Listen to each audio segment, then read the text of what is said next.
बिहार में कहा जाता है कि नीतीश सबके हैं और ये कल नीतीश कुमार ने साबित कर दिया। सोचिए, कल एक छोटी सी और गलती हो जाती और नीतीश कुमार के मुख्यमंत्री बनने का रास्ता भी हमेशा के लिए बंद हो जाता।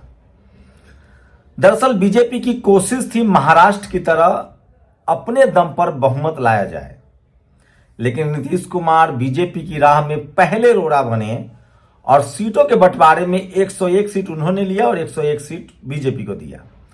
ऐसे में बीजेपी के पास 101 सीट है, वो 101 सीट जीत जाती तो उसकी सरकार न बनती। लेकिन सबको पता था कि चिराग पासवान जो सीट जीतेंगे वो कभी भी नीतीश के साथ नहीं जाएंगे, वो जाएंगे तो बीजेपी के साथ, क्योंकि उनकी मजबूरी भी, उनकी गलती भी नहीं है। 2020 के चुनाव में नीतीश कुमार को सबसे ज्यादा कमजोर चिराग पासवान ने किया था, लेकिन इस बार चिराग पासवान, उसके बाद नीतीश कुमार ने भी उनके साथ किया। चिराग पासवान की पार्टी टूट गई, उनके चाचा मंत्री बने, घर परिवार बिखर गया। लेकिन फिर से लोकसभा चुनाव में गठबंधन के वो हिस्सा बने, तब नीतीश कुमार भी थे, कलह दूर हुई और चिराग पासवान ने शानदार 100% स्ट्राइक रेट के साथ 5 सीट लड़ा और 5 सीट जीता। इस बार भी चिराग पासवान की कोशिश थी कि 29 सीट लड़ रहे हैं, कम से कम 25 जीते।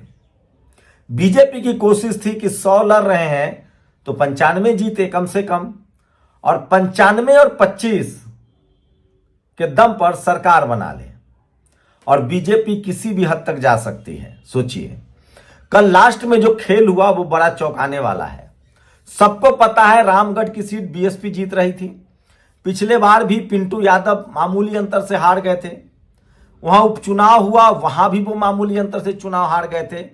कल भी एक कोशिश थी कि पिंटू कुमार जो 30 वोट से जीत रहे हैं उनको हरा दिया जाए, और जाति इस देश में बड़ी चीज होती है। सोचिए, जो बीजेपी के नेता हैं जो दूसरे नंबर पर थे, जब पिंटू हारते तो बीजेपी के वो सीट जाती और बीजेपी का सीट हो जाता 90। इसीलिए जीतने के बावजूद वहां सीटें रोकी गई, लाठीचार्ज हुई। बीएसपी के सांसद रामजी गौतम को ट्वीट करना पड़ा, सूरज बहुत ट्वीट कर रहे थे, मेधानकर ट्वीट कर रहे थे। बीएसपी के जो पूरा जो शाहाबाद का इलाका है, कैमूर, भभुआ, मोहनिया, उन सबके कार्यकर्ता वहां जमा हो गए, उन पर लाठी भी चटकाई गई। लेकिन मैंने कहा ना, नीतीश सबके हैं, वो सीएम के पद पर बैठे हुए थे और वहां बेईमानी नहीं हो पाई और वो सीट बीएसपी को मिला। नहीं तो आखिर जीतने के बावजूद क्यों रोका जा रहा था। और सोचिए, सिर्फ बीजेपी ही बेईमानी नहीं कर रही थी, चुनाव आयोग ही बेईमानी नहीं कर रहा था। जो आरजेडी के जो एक सवर्ण कैंडिडेट थे वो भी कह रहे थे कि रिकाउंटिंग हो बार बार, मतलब वो सीट बीजेपी के खाते में चला जाए। ये इस तरह की रिपोर्ट है। अब सोचिए, इसलिए मैं कह रहा हूं बीजेपी, नीतीश कुमार सबके हैं। अगर वो सीट आता तो बीजेपी की संख्या हो जाती 90। अभी चिराग पासवान के पास है 19, संख्या हो जाता 109। उसके बाद आपको ले चलते हैं फारबिसगंज। फारबिसगंज में भी यही खेल चल रहा था। विश्वास जो कांग्रेस के उम्मीदवार हैं वो मामूली वो अंतर से जीत रहे थे। अंत समय तक 1 दर्जन सीट फंसाकर रखा गया था। बीजेपी की लगातार कोशिश थी कि कम से कम 95 का आंकड़ा छुआ जाए, लेकिन मैंने जैसा कहा, नीतीश सबके हैं। और फारबिसगंज की सीट भी तमाम जद्दोजहद के बाद, पप्पू यादव ट्वीट कर रहे थे, तमाम नेता ट्वीट कर रहे थे, नीतीश चाहते तो नहीं करते, लेकिन नीतीश सीएम के पद पर थे और देर सवेर ही सही वो सीट भी कांग्रेस के खाते में गई और बीजेपी फिर नौवासी रह गई। लेकिन यहीं से मामला फिट नहीं हुआ, वो सीट भी अगर जाती तो बीजेपी के हिस्से में जाती। अब आपको ले चलते, इसलिए मैं कह रहा हूं नीतीश सबके हैं। जब तक नीतीश कुमार है, सामाजिक न्याय जिंदा है, सोशल जस्टिस जिंदा है। आपको ले चलते हैं ढाका, बिहार का सबसे हॉट सीट। आरजेडी के मुस्लिम उम्मीदवार रेस में सबसे आगे, मामूली वोटों का अंतर था। वहां भी दूसरे नंबर पर बीजेपी था, तीसरे नंबर पर एमआईएम था। लेकिन जैसा मैंने कहा, नीतीश सबके हैं, नीतीश सही के साथ हैं। तमाम कोशिशें हुई कि बीजेपी का सीट 90 हो जाए, वहां भी रोका गया था। पप्पू यादव ढाका के लिए भी ट्वीट कर रहे थे, तमाम लोग ट्वीट कर रहे थे, माफ कीजिएगा आरजेडी के नेता ट्वीट कर रहे थे, लेकिन नीतीश कुमार सीएम हाउस में थे और वो सीट भी आरजेडी के खाते में गया। तो फारबिसगंज की सीट कांग्रेस के लिए बचाया गया, कांग्रेस का सीट था वो, उसको बेईमानी करने की कोशिश थी, ये सबको पता है। तो क्यों रोका आपने? 4 बजे तक, जब तक नरेंद्र मोदी का भाषण चल रहा था, यह बात सच है कि कल आरजेडी जहां जहां से बढ़त बनाई हुई थी, गठबंधन जहां से बढ़त बनाया हुआ था, वहां काउंटिंग स्लो हो रहा था। यह भी सच है कि चुनाव आयोग ने पहले कहा कि 7 करोड़ 42 लाख वोटर है, फिर कहा कि 7 करोड़ 43 लाख वोटर है, और अब कह रहे हैं कि 7 करोड़ 45 लाख वोटर है। यह किसी से छुपा हुआ नहीं है।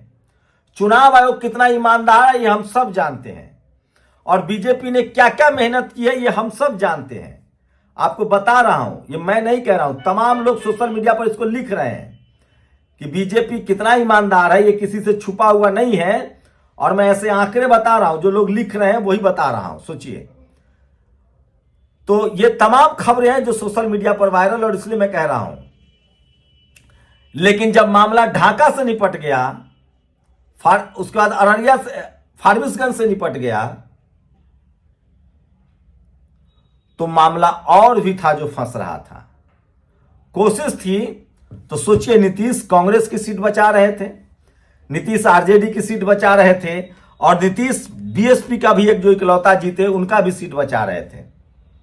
इसके पीछे बड़ा खेल था बीजेपी का। अमित शाह चुनाव से पहले ही कई बार कह चुके थे कि भैया मुख्यमंत्री तो विधायक चुनेगा। तो क्या उनको पता था कि उनके 100 में 90 सीटें आ रही है या 95 सीटें आ रही है? महाराष्ट्र में ऐसे ही हुआ था, हरियाणा में ऐसे ही हुआ था, मध्य प्रदेश में ऐसे ही हुआ था। लेकिन ये बिहार है, और बिहार में नीतीश कुमार है, पहले रामविलास पासवान थे, फिर लालू यादव हैं। ये तीनों एक फोन की दूरी पर रहते थे, और अभी भी बीजेपी के लिए मुश्किल है। तमाम बीजेपी समर्थित सवर्ण पत्रकार लिख रहे हैं कि नहीं, नीतीश कुमार को मुख्यमंत्री नहीं बनना चाहिए, उनको छोड़ देना चाहिए पद। काहे? नरेंद्र मोदी प्रधानमंत्री बने रहेंगे। उसके बाद नीतीश कुमार ने, सोचिए, जहां जहां से एमआईएम जीता है वहां वहां भी बीजेपी दूसरे नंबर पर थी, वहां भी मामला फंसाने की कोशिश हो रही थी। लेकिन चूंकि नीतीश कुमार है तो मामला नहीं फंसा, और नहीं फंसा तो इसका फायदा नीतीश कुमार को भी मिल रहा है। सोचिए, अगर 95 सीट बीजेपी के पास होती और 19 सीटें चिराग पासवान के पास होती, तो 95 और 19 कितना हुआ? जोड़ लीजिए, 114। 5 सीट हम के पास है और 4 सीट उपेंद्र कुशवाहा के पास है। यही मिलाकर बहुमत की सरकार बन जाती। तो बीजेपी की कोशिश यही थी कि उपेंद्र कुशवाहा को केंद्र में मंत्री बनाएंगे, उनको एक डिप्टी सीएम देंगे, मांझी जी को एक डिप्टी सीएम देंगे, वो केंद्र में मंत्री है, चिराग पासवान केंद्र में मंत्री है, उनको एक डिप्टी सीएम देंगे, और बीजेपी का सीएम होगा। और सीएम भी सम्राट चौधरी या नित्यानंद राय नहीं होगा, या जायसवाल नहीं होंगे। जो आरएसएस का सपना है, जो बीजेपी का सपना है, वो सपना है सवर्ण सीएम का, जिसके लिए प्रशांत किशोर काम कर रहे थे और जिसके लिए तमाम मनु मीडिया काम कर रहा है। लेकिन नीतीश कुमार ने इस सपने पर भी पानी फेर दिया। अब यह स्थिति है कि अगर बीजेपी नीतीश कुमार को सीएम नहीं बनाती है, प्रधानमंत्री ने नाम भी नहीं लिया था, तो भी नीतीश कुमार सीएम बन सकते हैं। उनके पास अपनी 85 सीटें हैं और 25 सीटें, 35 सीटें जो है वो इंडिया गठबंधन के पास है। तो 85 और 35 का आंकड़ा कितना होता है? जोड़ लीजिए जरा, 125 सीट होता है।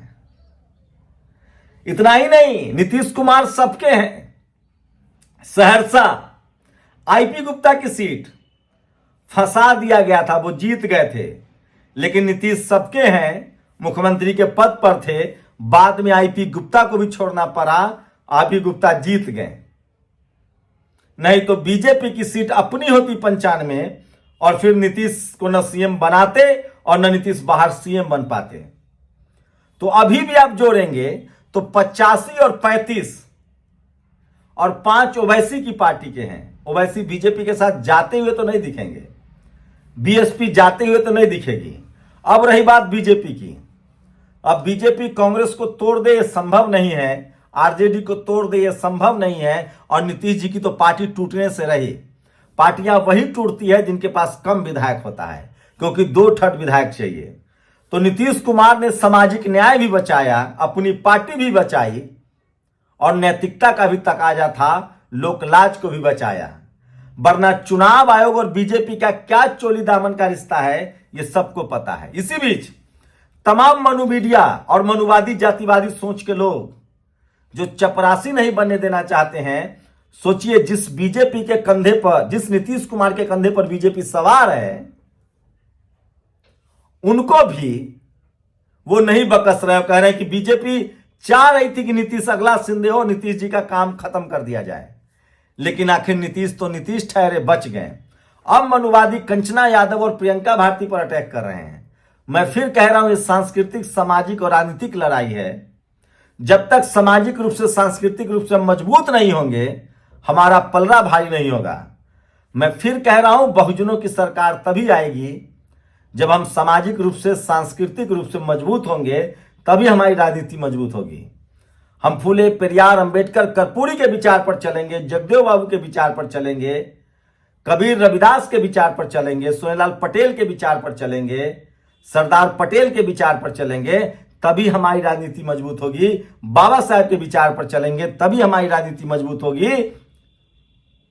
बिना, इसलिए मान्यवर साहब ने कहा था कि जिनकी सामाजिक जड़ें मजबूत नहीं होती है, उनकी राजनीति भी नहीं हो सकती है। तो कंचना यादव हो या प्रियंका भारती हो, सामाजिक जड़ें मजबूत कर रही हैं। अपनी राय दीजिएगा। शुक्रिया। नेशनल दस्तक की आपसे गुजारिश है कि अगर इसको बचाना चाहते हैं तो नेशनल दस्तक को सब्सक्राइब करने के लिए रेड कलर के सब्सक्राइब बटन को दबाएं, फिर बेल आइकन की घंटी दबाएं। नेशनल दस्तक को बचाने के लिए बहुत जरूरी है कि हर खबर को शेयर करें, लाइक करें, कमेंट जरूर करें।